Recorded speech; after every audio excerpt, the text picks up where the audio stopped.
This program was first broadcast on Canterbury's access media station, Plains FM, and was made with the assistance of New Zealand On Air. It's time for Emergence News on Plains FM 96.9, citizen-made radio.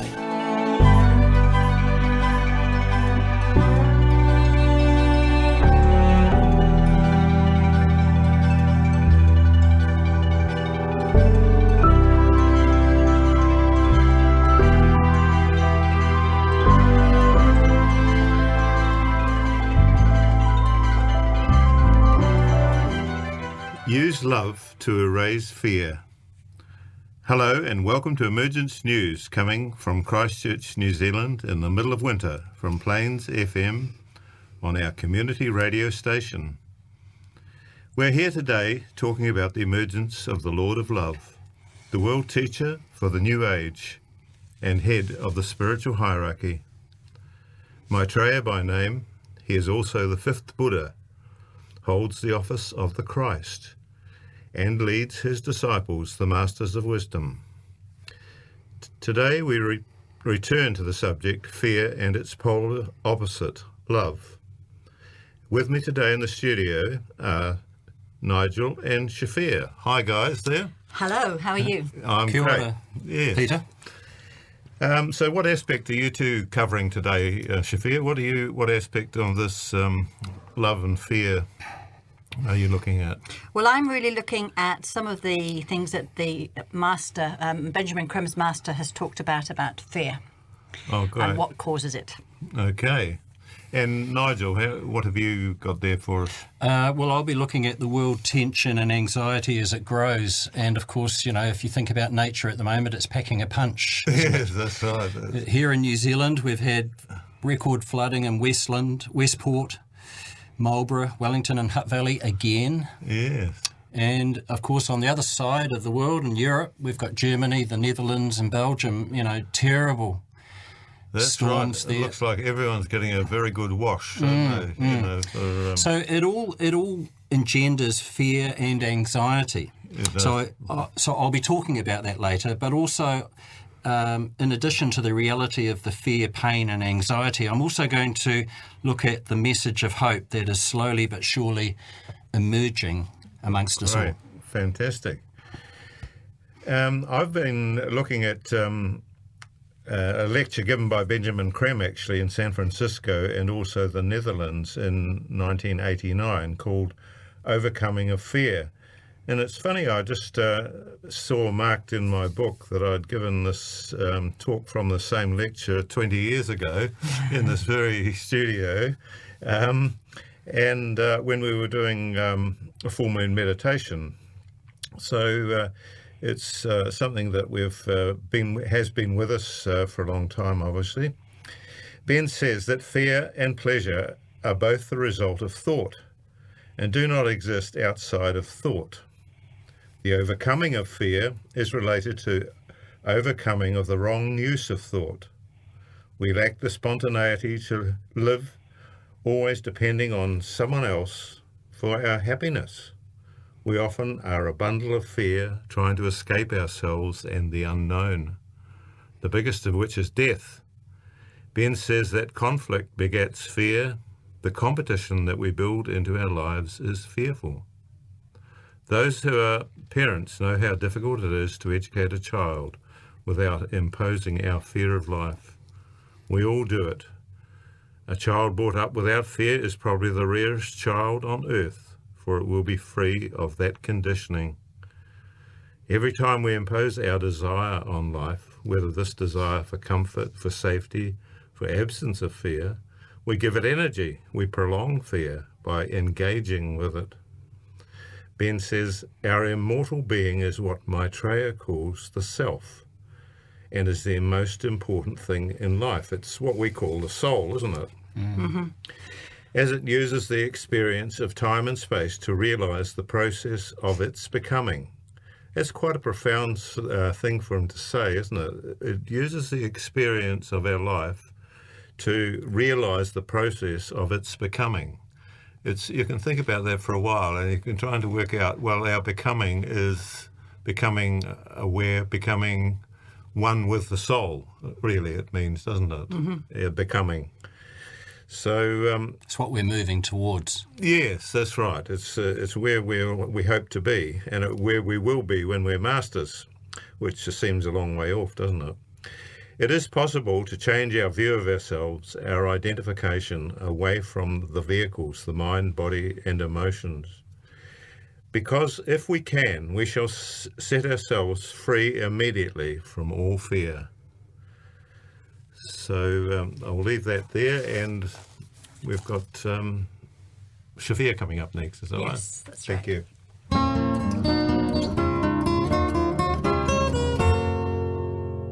Well, this week I've been reading some of the messages from the book A Master Speaks, which are a series of messages he gave to Benjamin Creme via telepathy, and which we've often featured on this programme. Several of his messages focus on fear, which of course is the root cause of anxiety and depression in its many forms. In his message about glamour, he says, "The present is a time in which new types of energies are making their impacts on men's lives and creating conditions of bewilderment and confusion. The heightened tension of the time fosters the glamours of fear and destruction, erupting into violence of all kinds." And we're definitely seeing that, aren't we, all around the world? Shafia, when you use the word glamours, what do you mean? So I was just going to talk about it, yes. Oh, good. So we focused on glamour before, which from the esoteric teachings perspective is created from the thought forms we make and given energy by our astral or emotional body. This astral nature is highly developed in humanity and has the power to surround us with a fog of thought forms that obscure the clearer reality that lies above and beyond. How many of us spend hours, days or weeks imagining scenarios that are driven by something we dread or fear?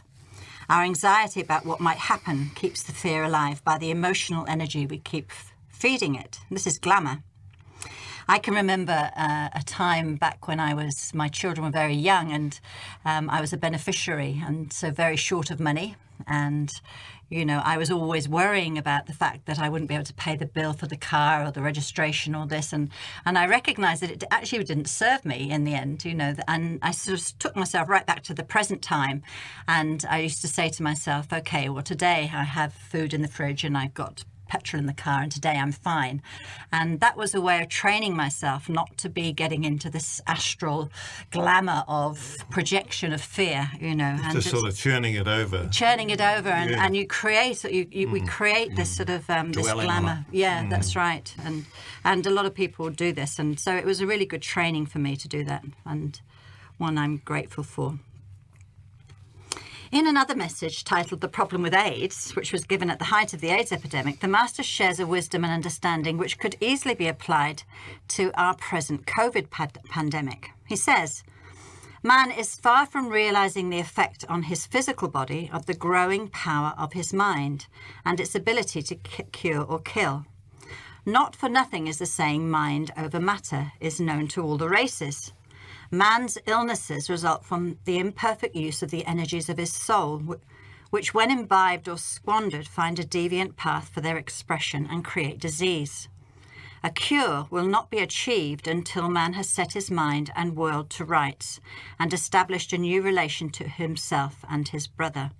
So he's really giving us a hint of how we can actually change the way, by changing our thoughts, we can change our world. And we have to sort of start looking, don't we, at the world as it is and changing it. And our health as well is what you're talking about, isn't it? Yes, he's talking about health. But I mean, it's the health of the planet, the health of ourselves. It's all the same thing, isn't it, really? That's right. Yeah.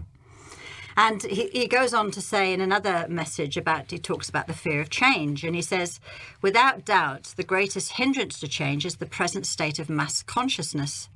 The masses of humanity are deeply fearful of changes, the outcome of which they cannot foresee. Nowhere is this more obvious than in the political field. Millions today live in conditions of abject misery and abuse, exploited by tyrants, masquerading as their leaders. Can humanity be persuaded to look on change with a bolder eye, to accept that the ills of the world must be cured or man will perish? For how long and how deeply must men suffer, taking action on their behalf? Because we've continued to elect governments and officials, both locally and nationally, who don't serve the people Yes. for centuries. Yes, we have, haven't we? When are we going to say enough is enough, Peter? Well, I think a lot of them, of course, the dictators take control by themselves, don't they? They're not actually the will of the people. And this is evident in many countries around the world too. Yes, I mean, that message was given in December 1987, and I think we are, in this century anyway, we're seeing, it's very relevant that what's happening today, but we are seeing humanity starting to stand up and wake up, aren't we? And sort of saying, actually, no, this is not for us anymore. We want to change. And we're seeing more young people protesting, more young people speaking up, and far more than when we were children. Yes. Yes, well, they're starting to think. I mean, whereas we weren't thinking... I wasn't thinking politically at that age at all. I wasn't either. No, we weren't. No, it was sort of... took us all our time to even think who we would vote for. I mean, when we got to 21 in those days. Yeah, currently there's a lot of very politically savvy teenagers. And I was just reading an article where the cases that have gone to court about climate protection have risen by about 50%, and it's nearly all driven by young people. Yes. Because they're seeing what the world is going to be like, and Yes. how it's going. And they're not going to put up with it. And so when they become to maturity and they go into political life, we will see a great change, I think, won't we? Yes. I mean, I speak to lots of people of my age, and they'll just say, "Oh, we'll never see that happen." There's sort of almost like a bit They've of given up hope. Yeah, Yes. yeah, they have. Yeah. So in another message, the Master talks about coping with change. He says, far-reaching though the changes must be, it must be realised that they proceed at a pace commensurate with man's ability to adapt. Naught will be served by a too eager attempt to force the pace of transformation. Radically but logically, step by step, must the new foundations be built. On such firm rocks alone can the future stability of society be assured. And it was really interesting because we've often talked about Jacinda Ardern being an initiate, and I remember her saying exactly the same. She said, I have to take the people with me, when people are pushing her to be bolder, but unfortunately, if we're not bold enough, we're forced into being bolder, aren't we? Now we can see with what's happening, what you were saying earlier about the world and what's happening in the world. I think we are being forced to Open our eyes. Yeah, and be a lot bolder than we've ever been before. So we know the opposite of fear is love, and we know that Maitreya is the great Lord of love. And so I'll just finish with a little thing from the Master saying, Maitreya himself stands in the wings ready to emerge and face the ignorance of the time. He has gathered around him helpers from all continents, men and women of every race and creed. Together they are ready to do battle with ignorance and greed, selfishness and cruelty. They are certain of victory. So that is a message of hope. Oh, thanks very much, Shafia.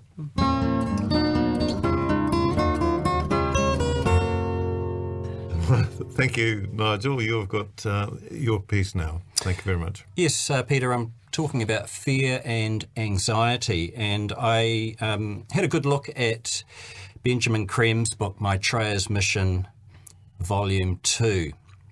And back in 1985, he was writing, he was answering a question, actually, and the question was, do fears and certain phobias originate in a previous existence? And I think if you subscribe to reincarnation, that's the previous existence they're referring to. Mm-hmm. His answer was, if the fears do originate in a previous existence, then, of course, it would be of value to understand the circumstances of their arising.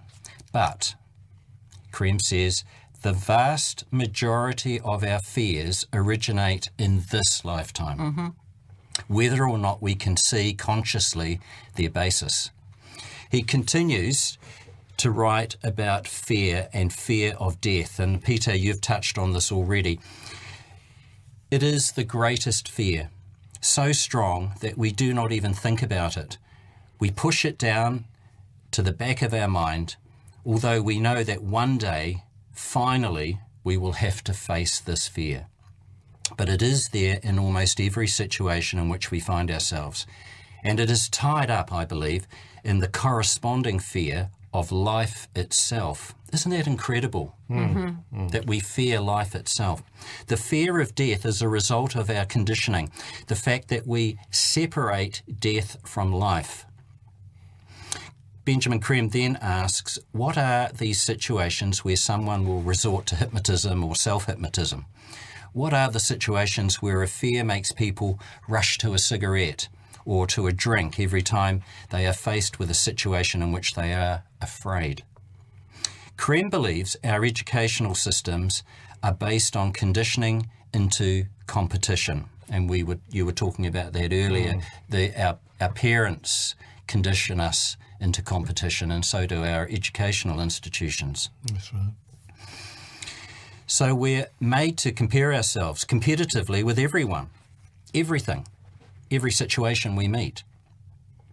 This section on conditioning and the overcoming of fear, in my opinion, is essential reading. It's in Maitreya's Mission, Volume 2.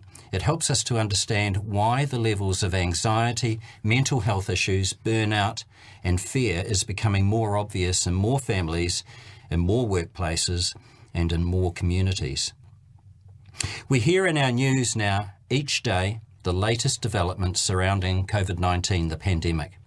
Also climate change, megastorms, wildfires, more abnormal severe weather conditions, and forecasts on planet Earth. Yet, most of us have been ignoring these issues. The staggering toll of catastrophes, the rising death rates, are being mostly ignored by our population. The human mind does not do well with death. This is Creme's words. The human mind does not cope well with death, the concept of death.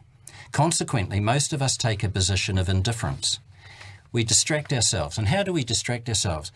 Reality TV, pornography, violence, selfies, and this one touched a note for me, the insane levels of consumerism. It's a great distraction. It is. So we're trying desperately to deny what's right in front of our eyes.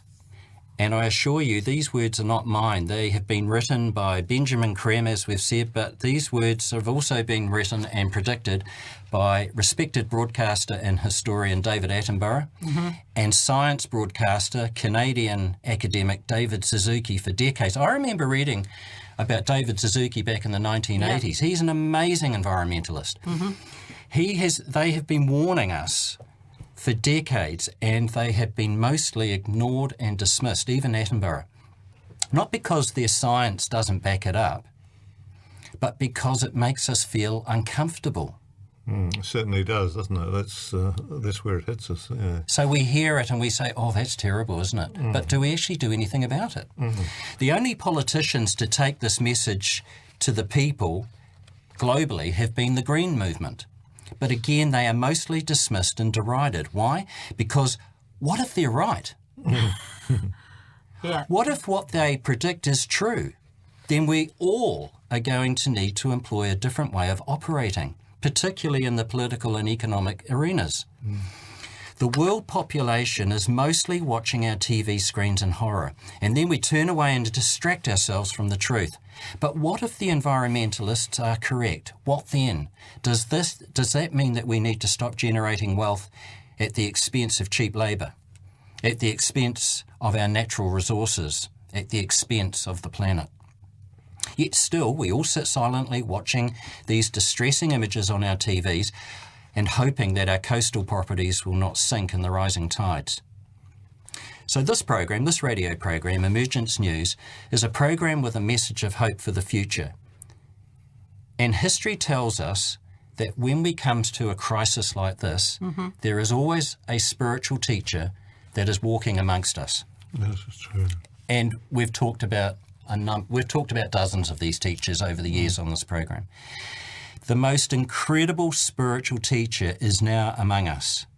And yet the media, politicians and the wealthy top 1% continue to make sure that the story of Maitreya remains hidden from the majority of us, the world population. The story of Maitreya and the Masters of Wisdom will throw a new and revealing light on some of the greatest problems humanity now faces. However, this message does demand that we change our habits. We need to change how we travel. We need to change our attitude towards power generation, the food we eat, the governments we elect. We need to change our behaviour, our farming techniques, our attitude towards how we farm our animals. We need to change our attitude towards our elders and the people who are suffering. And we need to change our attitude towards our planet. We have to stop destroying the lungs on our planet. Isn't it interesting? Here in New Zealand, if you turn our TV or if you go online and read our news websites, our hospitals, our health industry is overwhelmed with children who can't breathe properly. We have babies who literally can't breathe properly because they're breathing in pollution. The respiratory issues surround COVID-19, RSV. The solution is actually staring us in the face. We're abusing our home. We'll go back to Benjamin Creme. He writes that the distorted teachings of all the religious groups for centuries, that vast numbers live in guilt and fear. We've had 2,000 years of Christian teaching, and before that, thousands of years of Jewish, Hindu, and Buddhist teachings, which have filled humanity with fear, superstition, and guilt. And also separation. Separation from death and life. Yes. Yeah. Mind you, at least with Buddhism, they don't necessarily teach the separation of death and life, do they? No. But there is hardly a person in the world today who is untouched by this disease, the disease of fear. Everybody is prone to fear. So what is the solution? Well, we suggest on this program that you find a book or a magazine about Maitreya, the New World Teacher. His message of hope and his immediate priorities do actually hold the answers to all the problems that are facing humanity. If you can't find a book or a magazine, go online and read as much as you can about Maitreya the World Teacher and the creation of a new and better life for all. It is a message of great hope for us all. Maitreya is awaiting the united call, the invocation from humanity to enter openly into world affairs. He will help us. He will guide us out of the present chaotic conditions. This is the Emergence News on Plains FM. For more information, go to shareinternational.org. The Need to Love, from Share International by the Master through Benjamin Creme. From time to time, there arises in the minds of men the concept of love. The idea of love is a natural instinct which demands expression, engages men's thought, and steps are taken through argument and discourse to demonstrate that this is so. Thus it has been for millennia. The notion that love is somehow central to man's nature never fails to find adherents. Thus being so, it is not surprising that so little love finds expression in day-to-day activity of men. Almost without exception, men live in fear. They see the world and life as threatening and build an armour of defence against these threats. Thus do they limit their capacity to love. Their love atrophies and dies or hides behind aggression and hate. Bereft of love, man sickens. Conscious of his inner worth, unable to call it forth, man projects his fears and hates upon his neighbours and his world. When love rules, harmony governs. Without that harmony, naught may proceed with confidence. Failing confidence, little can be achieved. Fear inhibits the expression of love. Love annihilates fear. Seeking to express his love, but limited by fear, man loses his way. Lost in the quicksand, his struggles only serve further to entrap him. Wherein then lies the remedy? In order to love, man must trust. Where trust is not, love cannot be. Love arises spontaneously in the trusting heart, for love is the true nature of man. Learn then to trust and demonstrate the love which is ever ready to shine forth. Trust is the acceptance of life in all its pain and beauty. Trust is the sure knowledge that all is working towards the good, that all is under law, and that the law is administered with justice. Learn to trust and banish fear. Banish forever the mechanisms of limitation and open wide the floodgates of love. Consider a world without love. Such hideousness appalls the imagination. Why should this be so? Instinctively, man recognizes the need for love and soon will understand the need to love. He will come to know that love links him to all others in an endless chain. Tentatively, perhaps at first, he will begin to trust. Step by step, he will conquer fear. Then he will enter into that blessed state where fear has no place, where love sits calmly on the throne, bestowing its grace on all who come near.